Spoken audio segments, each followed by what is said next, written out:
Hello everyone, welcome back to my channel. My name is Amy, if we haven't met before, and today I have a very exciting video for you. This is a houseplant gift guide in collaboration with Caitlin from Plant Life in the Tropics here on YouTube. She is from Scotland and she lives in Tenerife, and she has a beautiful houseplant collection. She also makes videos here on YouTube about all things plants. And if you're looking for someone to brighten up your day, then her channel is the one to watch. She's a breath of fresh air and I really enjoy watching her videos. We thought we would get together and make a list of 10 plants that are good to give as gifts. So these would be plants that are easy to care for, plants that you may already have in your collection that are easy to propagate, and plants that are good to give as gifts to people who are new to houseplants and may not understand how to care for them yet. I'm going to do 5 on my channel and Caitlin's going to do 5 on hers, so I'm going to leave the link to her video in the top link of the description, and when you're finished watching this one you can head over and watch her 5 recommendations. The first plant on my list is Aglaonema, or Chinese evergreens. So these are plants in the Araceae family, which we all know, the aroids, that are very popular house plants. These plants are native to tropical and subtropical regions of Asia and New Guinea, and they are a pretty classic houseplant, to be honest, and for a good reason. There are so many different varieties and cultivars of Aglaonema, so I feel like you can kind of find a pattern that will suit everyone. This one, although it looks more pink, just kind of remind me of Christmas. The leaves do harden off to look a kind of a more pinky red color, so they're very bright. They really brighten up your collection in a sea of green, if that's your kind of thing. These are good plants to give as gifts because they're reasonably priced. They're very easy to find. Propagation wise, you can propagate these plants. The main way to propagate them is through division, so that would be kind of, excuse my diatomaceous earth here, separating out one of these little segments that has its own root system, and you can plant that up. If you have one of these already in your collection, division is a super easy way to propagate and it's very fast. You don't need to wait for any roots. Overwatering can be a bit of an issue, so maybe think about that. What type of person is going to be receiving this plant as a gift? Are they going to be someone that forgets about them for a while, or are they going to be someone that's looking after it every day and probably inclined to overwater it? The next plant on my list is actually a genus of plants, and if you've watched my channel here before, you know that it is one of my favorite genuses. This is Serapegia. This is my main girl. This is Serapegia linearis subspecies woodii. It's probably the one that you've seen before, the most recognizable, the most common version. Serapegia are native to Africa, Southern Asia and Australia, so they are plants that do well in drier conditions. So their roots form these kind of thick tubers that are kind of like little potatoes, and that makes them hold on to water, so they do quite well if they're underwatered a little bit. So again, this is a good plant for someone who's going to underwater their houseplants or forget about them for a little while. They are also in the Apocynaceae family, which is actually the same family as Hoya, which I didn't know before researching this video, so that's very cool. So I think Serapegia are super beautiful, and I find them very easy to care for. I actually have a care tips video for this plant up on my channel, and I find they grow super fast and they don't require a lot of care. They don't need super high humidity. They do need a good level of light, but once you give them that, you know, you're hands off with the watering and they kind of do their thing. I do also have the variegated version of this plant. This is just looks like candy to me. The leaves have some white variegation on top and underneath. If you give them enough light, they have a kind of a pink blushing to them, which is just beautiful. And this one is a Serapegia woodii debili, so it has much more linear leaves.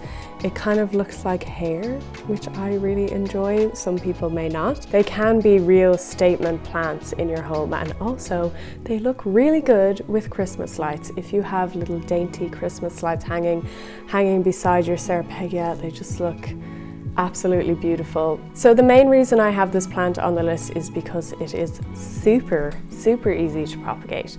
So if you have one of these already in your collection, you can spend zero money and just make a new plant and give that as a gift. The main way I like to propagate this plant is through kind of node cuttings. So I will cut in between where the leaf hits the stem and make little small cuttings like that, and then I place them all on a small little plastic tray of soil and leave the top open and keep it a bit moist, and they will grow roots in here. Once these are propagated, you can pot them into a new pot, and there you go, a free gift.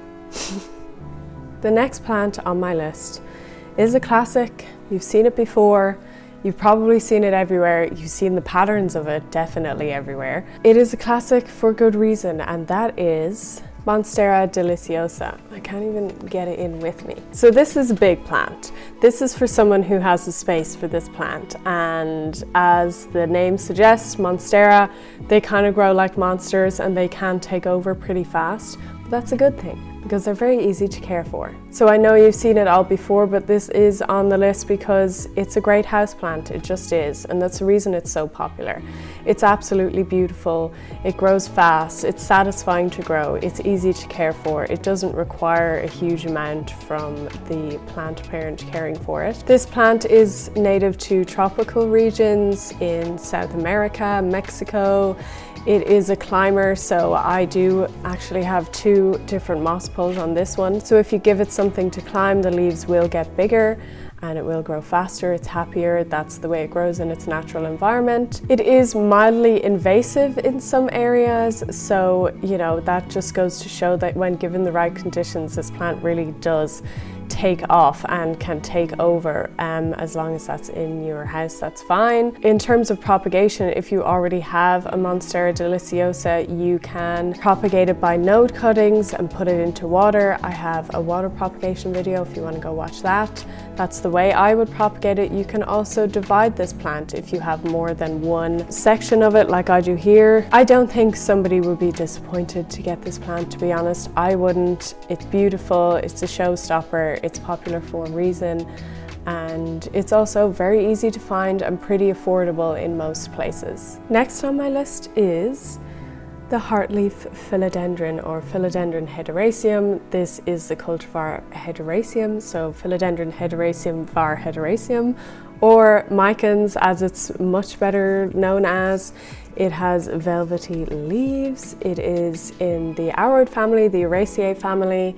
It is native to Central America and the Caribbean. There is the standard version of this plant, which just has beautiful green heart-shaped leaves. There's this version, which is a velvet version. There's Philodendron Brazil, which I also have, which has a beautiful stripe down the middle. They're very easy to find and pretty affordably priced.